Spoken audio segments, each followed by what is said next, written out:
ஒரு கப்பு நிறையா துவரம்பருப்பு எடுத்துக்கிறேன். அரை கப்பு கடலைப்பயிறு சன்னாதாரம் எடுத்துக்கிறேன் நான். இதை நல்லா கழுவி கொண்டு வந்துட்டோம். மிளகாய் சேர்த்துக்கிறோம். இதில் 2 பெரிய தக்காளி பழத்தை நறுக்கி நம்ம சேர்த்துக்கிறோம். எலும்போடு சேர்த்து ஒரு 300 கிராம் நான் ஆட்டுக்கறி சேர்த்துக்கிறேன். நான் கறியை நம்ம இதில் ஆட் பண்ணிக்கலாம். திட்டமாக மஞ்சள் தூள் போட்டுக்கலாம். நம்ம ஒரு 2 டேபிள் ஸ்பூனுக்கு ஆயில் ஊற்றிக்கலாம், எண்ணெய் ஊற்றிக்கலாம். 1 ஸ்பூன் ஜீரகம் சேர்த்துக்கிறோம். 1 ஸ்பூன் உப்பு சேர்த்துக்கிறோம்.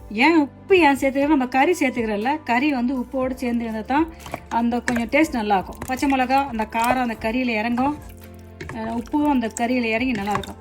எல்லாம் முங்குற அளவுக்கு தண்ணி ஊற்றிட்டோம். மூடி போட்டு நம்ம வேக வைக்கலாம். அளவுக்கு நெய் சேர்த்துக்கலாம். எண்ணெய் திட்டமாக கொஞ்சம் சேர்த்துக்கணும். ஸ்பூன் சோம்பு, ஒரு அரை ஸ்பூன் சீரகம், 3 கிராம்பு, 4 ஏலக்காய், கொஞ்சம் பட்டை, கொஞ்சம் அந்த பிரிஞ்சியில் வச்சுக்கலாம். இதை போட்டு நம்ம இதை தாளிச்சிக்கலாம். மசாலா போட்டாச்சு. இது கூட கொஞ்சம் கருவேப்பிலை சேர்த்துக்கலாம். காஞ்ச மிளகாய் வச்சுக்கலாம்.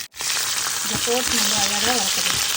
வச்ச ஒரு பெரிய சைஸு வெங்காயத்தை சேர்த்து பொடியாக நறுக்கி வச்சு ஒரு பெரிய சைஸு வெங்காயத்தை சேர்த்து இதை அழகாக வளர்க்கலாம். 1 ஸ்பூனு இஞ்சி பூண்டுக்கு சேர்த்துக்கலாம். ஒரு அரை ஸ்பூனு மஞ்சள் தூள் சேர்த்துங்க. 1 ஸ்பூன் தூள் 1 டேபிள் ஸ்பூன் சேர்த்துக்கிறோம். கரம் மசாலா தூள் சேர்த்துக்கிறோம் 1 ஸ்பூனு. சாம்பார் பொடி 1 டேபிள் ஸ்பூன். கரம் மசாலா தூள், மிளகாய் தூள், மஞ்சள் தூள், சாம்பார் பொடியெல்லாம் சேர்த்து இதை அழகாக வதக்கிக்கலாம். எல்லாத்தையும் சேர்த்து வதக்கிக்கிட்டு காயெல்லாம் சேர்த்துக்கலாம். ஒரு கேரட்டு, 2 உருளைக்கிழங்கு நான் வெட்டி சேர்த்துக்கிறேன். காய்கறி சேர்த்துங்க. ஒரு மாங்காய் வெட்டி சேர்த்துங்க. ஒரு முருங்கைக்காய் சேர்த்துங்க. வீட்டில் இருக்கிற காய் வச்சு சேர்த்துக்கலாம். ஒரு 25 கிராம் அளவுக்கு, அதிகமாக இல்லை கொஞ்சமாக புளி தண்ணி சேர்த்துக்கிறோம். காய் வேகிறதுக்கு திட்டமாக நம்ம உப்பு சேர்த்துக்கலாம். மூடி போட்டு இதை கொண்டா நம்ம வேக வைக்கலாம். காய் எல்லாம் அழகாக வெந்துடுது. புளியோட பச்சை வாசனை, தூளோட பச்சை வாசனைலாம் போயிட்டு காய் எல்லாம் எண்ணெய் அழகாக வெந்து வந்துடுச்சு. பாருங்கள், துவரம்பயிறு, கடலைப்பயிறு, அதில் கூட கொஞ்சம் கறி சேர்த்தோம். நம்ம கறியோடு சேர்ந்து எண்ணெய் அழகாக வெந்துருச்சு. பாருங்கள், நம்ம போட்டுக்கிற கறி இருக்கிற இடமே தெரியல, அந்தளவுக்கு நல்லா அழகாக வெந்துடுது. பாருங்கள், வேக வச்ச இந்த பயிரில் நம்ம தாளித்து வச்ச இந்த இதை தாளிப்பை நம்ம இதில் சேர்த்துக்கலாம்.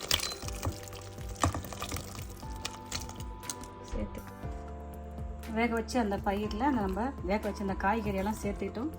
அழகாக ஒரு கிண்டிக்கலாம். பாருங்கள், அப்போ துவரம்பயிறு, கடலைப்பயிறு, ஆட்டுக்கறி, காய்கறி, தூள் ஒரு கலவையாக இருக்குது.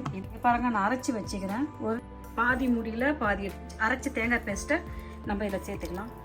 கூட 1 ஸ்பூன் நெய் சேர்த்துக்கலாம். கூட 1 ஸ்பூன் நெய் சேர்த்துக்கலாம்.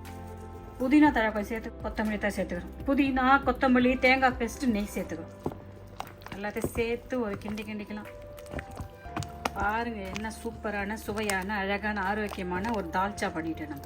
பாருங்கள், என்ன அழகாக வாசனைலாம் கலந்து என்ன சூப்பராக வருது. வாங்க நம்ம சாப்பிட்டு பார்க்கலாம்.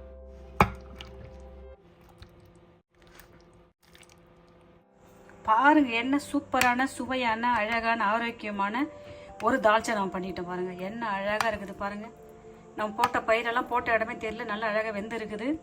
துவரம் பயிரெல்லாம் நல்லா வெந்துட்டு இருக்குது. கடலைப்பயிறு அங்கங்கே 1-2 தெரியுது. உருளைக்கிழங்கு நல்லா வெந்துருச்சு. முருங்கைக்காய் வெந்துருச்சு. கேரட்டு வெந்துருச்சு. நம்ம புளி சேர்த்துக்கிறோம். இதில் மாங்காய் அழகாக வெந்துடுது. எல்லாமே நம்ம சூப்பராக அழகாக வேக வச்சுட்டோம். இந்த மெத்தடு உங்களுக்கு ரொம்ப பிடிக்கும் நான் நினைக்கிறேன். நீங்களும் இதே மெத்தடில் செஞ்சு பார்த்துட்டு நான் செஞ்ச தால்ச்சா எப்படி இருந்துச்சு சொல்லுங்கப்பா. தேங்க்யூ.